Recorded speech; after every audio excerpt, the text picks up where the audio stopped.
हामी चाहिँ यहाँ के अरे 3 घन्टाको बुलेट ट्रेनको यात्रापछि यहाँ आइपुग्यो। यो चाहिँ एउटा आइस स्केट गर्ने ठाउँ हो। अब यहाँ हामी टिकट काट्दै यहाँ हेर्नुहोस्, यहाँ चाइनाको एउटा गाउँ बस्तीमा आइपुगेको छ। जहाँ गाउँ बस्ती पनि धेरै राम्रो कि आनन्दको हेर्नु नि, कति राम्रो छ, कति आनन्द छ। यहाँ माथि माथि हेर्नु, यति माथि माथि गाउँहरू छ, त्यहाँ पनि कति राम्रो सुविधा छ। हेर्नु, बाटो, बत्ती, पानीको सुविधाहरू छ यहाँ होइन, एकदम राम्रो छ, बन्दोबस्तित तरिकाको। यो चाहिँ अब हामी टिकट किन्दैछौँ, टिकटभित्र गएर टिकट किन्दैछौँ। यो चाहिँ यहाँबाट यो टिकट लिएर चाहिँ हामी अब त्यो आइस स्केट गर्ने ठाउँमा जाँदैछौँ है त। त्यो आइस स्केट गर्ने ठाउँमा के कस्तो छ म तपाईँहरूलाई देखाउँछु है त। हस्, यो टिकट चाहिँ हामीले यहाँबाट अटोमेटिक टिकट लिनुपर्ने हुन्छ। अटोमेटिक मेसिन छ टिकट किन्ने ठाउँ, अटोमेटिक टिकट एरिया। यहाँ चाहिँ टिकट आफैले लिने हो, 25 रुपियाँ लिन्छ यहाँबाट त्यहाँसम्म पुग्नको लागि ठाउँ चाहिँ। हामी चाहिँ सबको टन्नै छ मान्छेहरू आफ्नो यहाँ हो।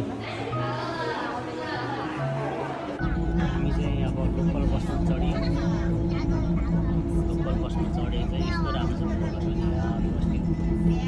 सुरुङमा छिरेर सुरुङमा धेरै राम्रो छ यो।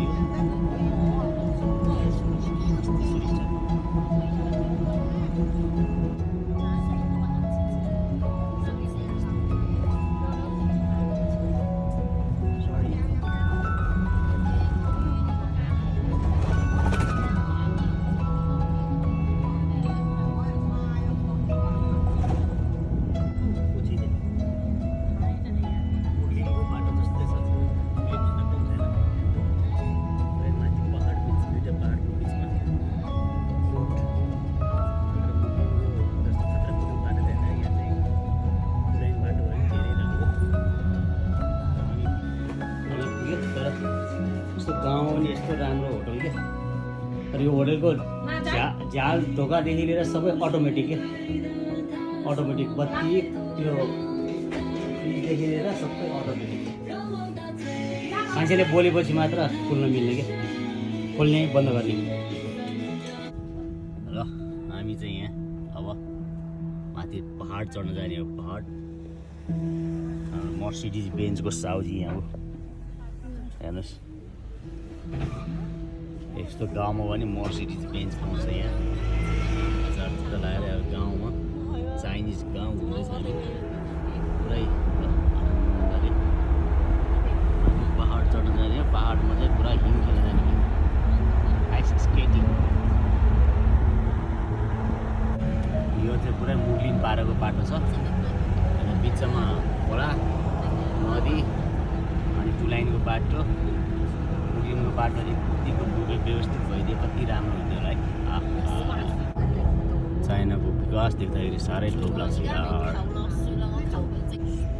यस्तो पहाडै पहाड खोपेर पनि यस्तो बाटो बनाएको छ यार, के गर्ने। राम्रो, धेरै राम्रो विकास।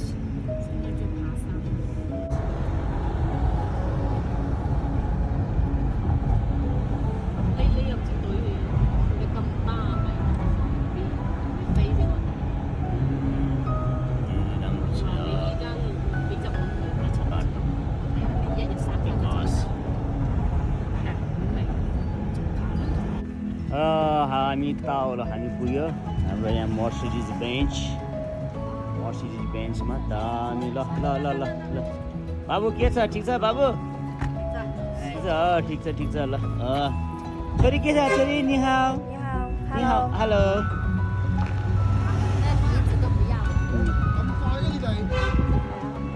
हाम्रो यहाँ मर्सिडिज बेन्चमा यहाँ आयो। गाउँमा पनि यस्तो विकास छ यार, चाइनाको गाउँमा विकास देख्दाखेरि साह्रै लोभ लाग्छ यार। यस्तो पहाडै पहाडमा नि हेर्नुहोस्, सबै बाटो चाहिँ हिँडेर आयो।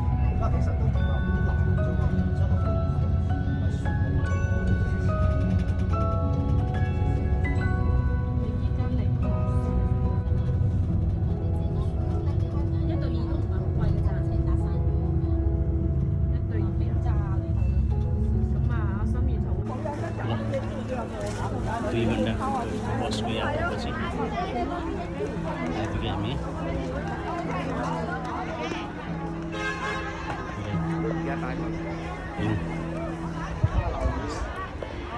सबै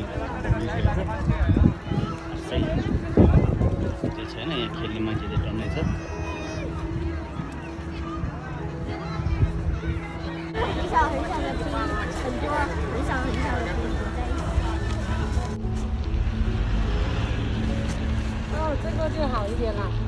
कान्छिङिँदैन हामी चाहिँ अब वकिङ गर्दैछौँ है, वकिङ पहाडमा है।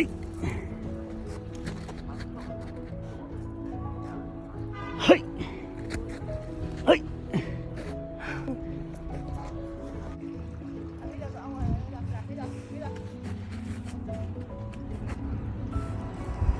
सब पाउँछ नि।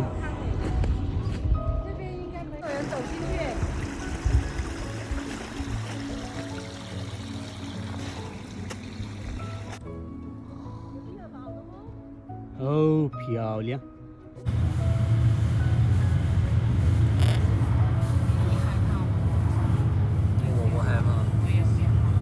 ल होटल पनि पुग्यो।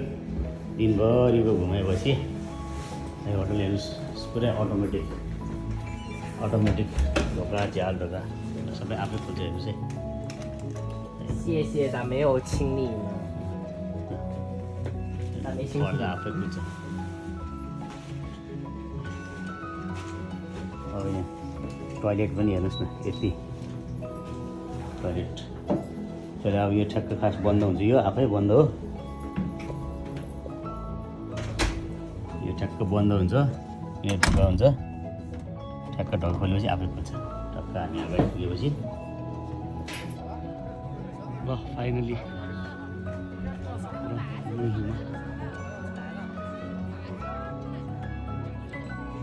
你干嘛不带烧？ दामी ठाउँ।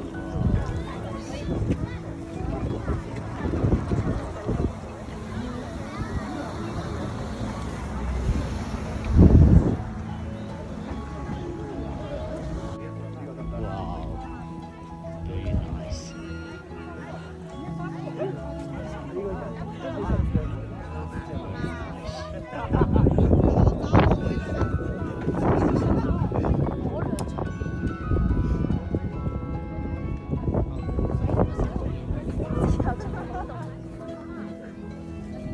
हामी मेन टावरमा पुग्यौँ।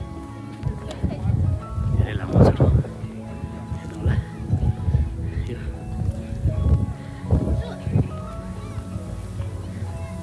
प्रकृतिले भरिपूर्ण चाइना प्रदेशको वुहान सिटीको साङ्गच्या भन्ने ठाउँ हो यो। धेरै दामी छ यो, राम्रो सुन्दर वातावरण। अनि अब यहाँ टिकट किन्दैछ वरिपरि। अब प्यान्डा हाउस पुरा एउटा पर्यटकीय क्षेत्र बनाएर चाइनाले अन्त एकदम इन्टरसिटी डेभलपको लागि चाहिँ धेरै राम्रो हुन्छ। यो उसले गर्दाखेरि आफ्नो देशकै हाम्रो आफ्नै पर्यटक घुम्ने ठाउँ। अब हामीले पनि देशमा त्यत्तिकै भएको वनजङ्गलहरूले यसरी संरक्षण गरेर पर्यटक स्थल बनायो भने देशमा आर्थिक अवस्थामा अलिकति सुधार गर्न सकिन्छ। पहाड थुपेर बनाएको बाटाहरू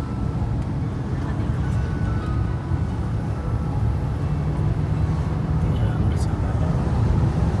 पहाडलाई पनि पर्यटक स्थल बनाइदिएको छ। आनन्द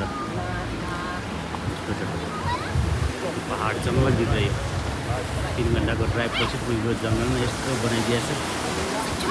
यति भयो भने त अनि हाम्रै आफ्नै इन्टरनल टुरिस्टहरूलाई त धेरै राम्रो भयो नि त।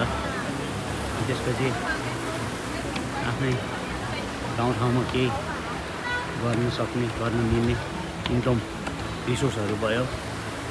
अब यस्तो छ माछा अब यो टोटल गाउँमा यस्तो गाउँ जङ्गलमा पनि यसरी उ गरेको छ, पर्यटक स्थल बनाएको छ। यसरी यस्तो गरेर यहाँ टक्क माछा पुरा माछा पाउरिरहेछ अहिले ऊ होइन। मान्छे मान्छेको काम गर्ने विकास गर्न चाह्यो भने जहाँभरि जे पनि हुन्छ माछा समाति हो